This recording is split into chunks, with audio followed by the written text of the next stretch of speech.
اصحى يا غاوي ومتع نظرك بالصلاة على النبي وصلي على الحبيب يا غاوي. بسم الله ما شاء الله. طبعا انا هكلمكم عن الدجاج الهندي بشكل عام ووصفاته. عاوزكم تعرفوا ان الدجاج الهندي ده او الديوك الهندي اللي قدامك او اللي انت بتشوفها يعني، دي مش كلها فراخ هندي.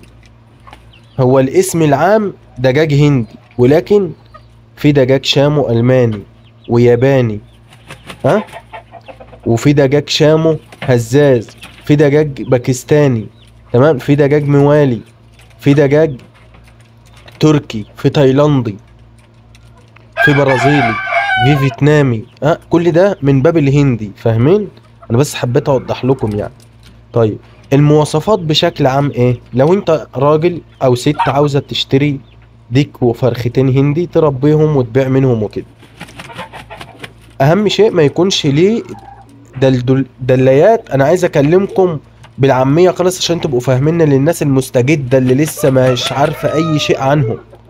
ما يكونلوش دليات زي الديك البلدي، ملوش دلدولتين تحت المنقار. بكلمكم اهو مش بكلام الهواء خالص.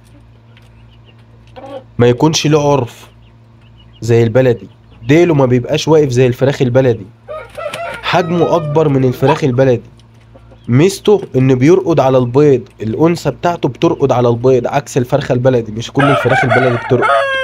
حجم الهند كبير، صوته اضخم، وشه اكبر، منقاره اضخم، رجليه تخينه، ظهره عريض، ديله نازل للارض، صدره مرفوع كده تحس ان بني ادم ماشي.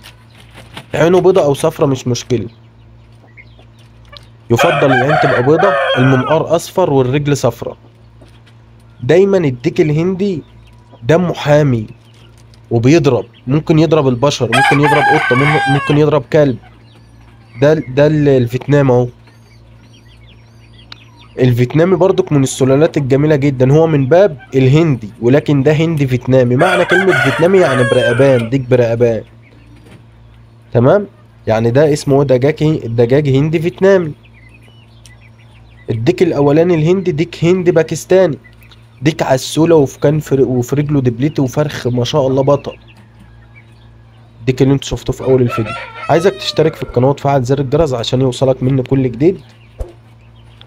انا حبيت اوضح لكم النوعين دول ايه وازاي تشتري وايه مواصفاتهم. برضو اللي انا شرحته على الاولاني هو نفس التاني ده، بس ده رقبته فاضية من الريش. الاسعار هعملها لكم في فيديو تاني.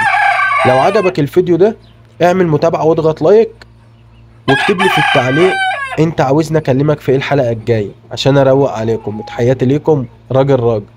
سلام عليكم.